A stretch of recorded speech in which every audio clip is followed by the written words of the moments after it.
很多人睡觉都会被打鼾所困扰，如果鼾声过大，不仅影响他人睡眠，也会影响打鼾人的健康。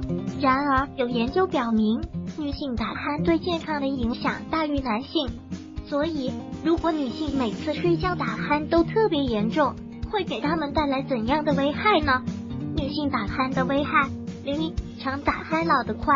女性打鼾后，阻塞造成的气血不畅，会引起女性的内分泌失调，出现雌性激素分泌不足等情况。肌肤没有气血滋养的话，面部的肌肤就会开始变得松弛，变得越来越粗糙，时间长了，鱼尾纹就会渐渐出现，这意味着一个女人已经开始变老了。2. 常打鼾让人变压抑。女性和男性相比，多数都是有着更加细腻的心理，而这也成了女性打鼾后产生更严重健康问题的助推器。女性的细腻心理无形中会造成工作和社交上的忧虑情绪不断，极度自卑，甚至会发生抑郁症，而神经衰弱、夫妻不和睦等问题也都会缠上。3. 影响生活和工作。打鼾的患者都知道，由于长期的鼻子不通气，人体的大脑会出现缺氧，就会昏昏沉沉的，记忆力锐减，而这势必会影响学习和工作。心思细腻的女性更容易受到影响，无法排解。4. 造成肥胖。因为打鼾后造成的体内激素分泌混乱，它会打乱体内营养物质的吸收规则，使得大量脂肪不被消化，造成肥胖。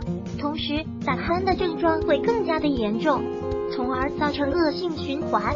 除了上面这几个影响之外，女性常打鼾还会影响和身边人的关系，久而久之也会引发各种矛盾。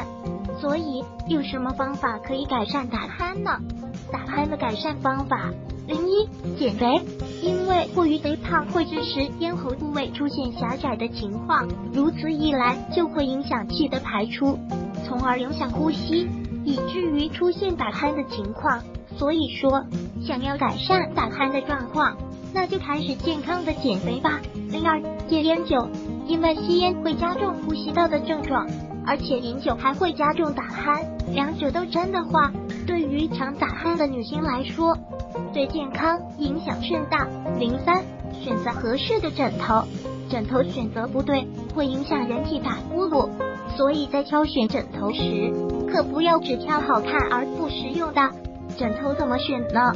A. 枕头不能太软，否则头部枕在上面时，脖子会出现后仰，如此一来，头部和脖子之间就会出现弯曲的状态，这样会使得喉部的肌肉处于紧张状态，从而导致打鼾的现象出现。B.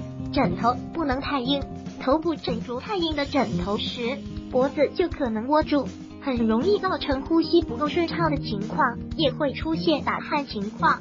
C. 另外，枕头高度也要适中，不管是高了还是低了，都会导致脖子不舒服，容易影响呼吸，从而导致打鼾的现象出现。4. 手术。打鼾若是已经严重影响到你的生活了，那么就做手术吧。其实打鼾也是因为人们日常生活作息不规律，生活习惯不好导致的，所以养成良好的生活习惯是很重要的，这样就会避免很多不必要的麻烦了。但是打鼾问题还是要重视起来。如果喜欢本视频，请分享并订阅本频道，